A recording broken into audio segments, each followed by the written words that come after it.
araw sa inyo, mga kababayan. Ako ang inyong tagapaglingkod ngayon. Ito ang mga nagbabagang balita. Ang isang kilalang gusali ang nasunog sa isang lokalidad. Mula sa balitang pamanahon, ang pagtaas ng heat index sa panahon natin ngayon. Mula sa balitang international, ang initan na nangyayari sa West Philippine Sea ng Pilipinas at China at ang balitang pambuhay. Andito nga pala ang ating reporter na si Silagan na magbabalita tungkol sa nangyayaring sunog sa isang kilalang gusali. Magandang araw, ako po si Ben Silagan at narito ako ngayon upang ibalita ang pinakabagong pangyayari mula sa ating lokal na lugar. Sa pangunahing balita ngayon, may naganap na malaking sunog sa isang gusali dito sa ating lokalidad. Ayon sa mga ulat, ang sunog ay kumakalat ng mabilis at nasunog ang buong gusali. Ang mga bumbero ay kasalukuyang nagpapakalma ng apoy at pinag-aaralan pa ang sanhi ng sunog.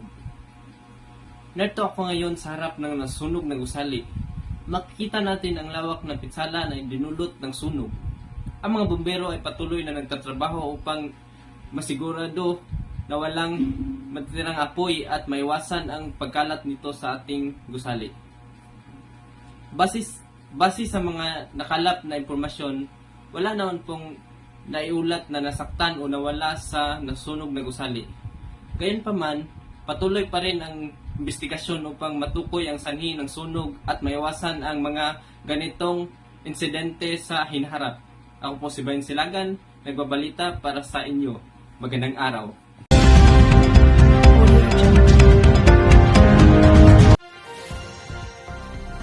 Salamat, Reporter Silagan.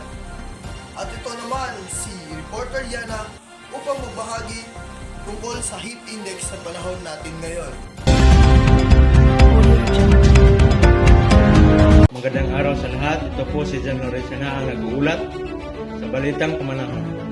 Ayon sa Pag-asa, ang heat index sa ilang lugar ay tinatayang abot hanggang sa 42 degrees Celsius ngayong araw. Nakakapasong init pa rin ang naranasan ngayon, araw ng Huwebes. Sa pagtaya ng Pag-asa, ang pinakamataas na heat index na naranasan ngayong araw ay posibleng pumalo hanggang sa 42 degrees Celsius. Maaari itong maranasan sa Bohol, kung saan naranasan din ang pinakamatinding init ng panahon.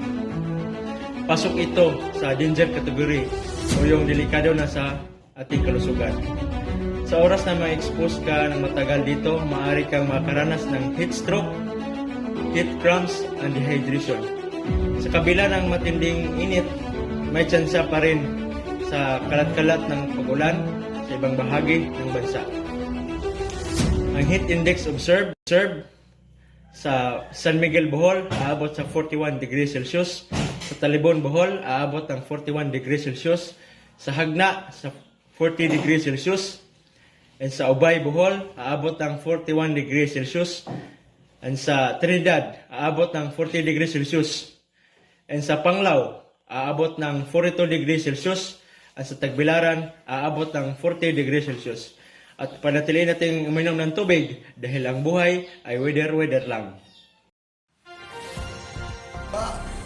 Ayun na nga mga kababayan. Salamat kay Reporter Yana at alam na natin kung ano ang heat index sa panahon ngayon. So magbabalik ang News Balita.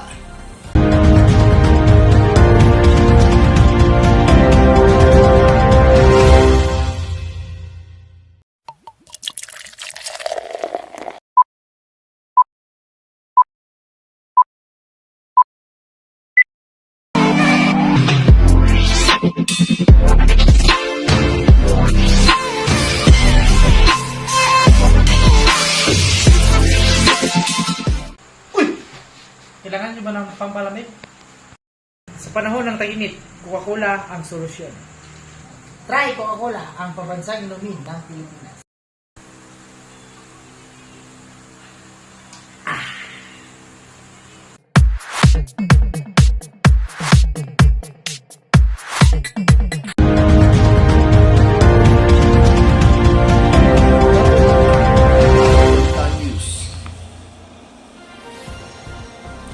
Balita, tensyon sa West Philippine Sea. China at Pilipinas nagtutunggali. Sa West Philippine Sea, patuloy na nagtutunggalian ang Pilipinas at China dahil sa territorial dispute. Kumakailan, iniulat ng Pilipinong militar ang pagtaas na presensya ng mga barko ng China sa lugar. Nanatili ang Pilipinas sa pagtatanggol sa kanilang teritoryo habang nanatiling tahimik ang China sa kanilang panig. Patuloy ang monitoring at diplomasya upang mapanatili ang kapayapaan sa ating rehiyon. At nandito nga pala ang ating reporter na si Sari Gumba upang magbahagi sa kanyang balitang pambuhay.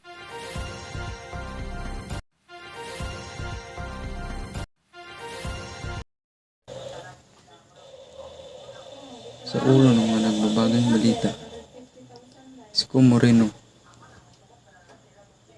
tatargetin ng 200 bilyong pisong halaga ng Marcos Estate Tax Dues.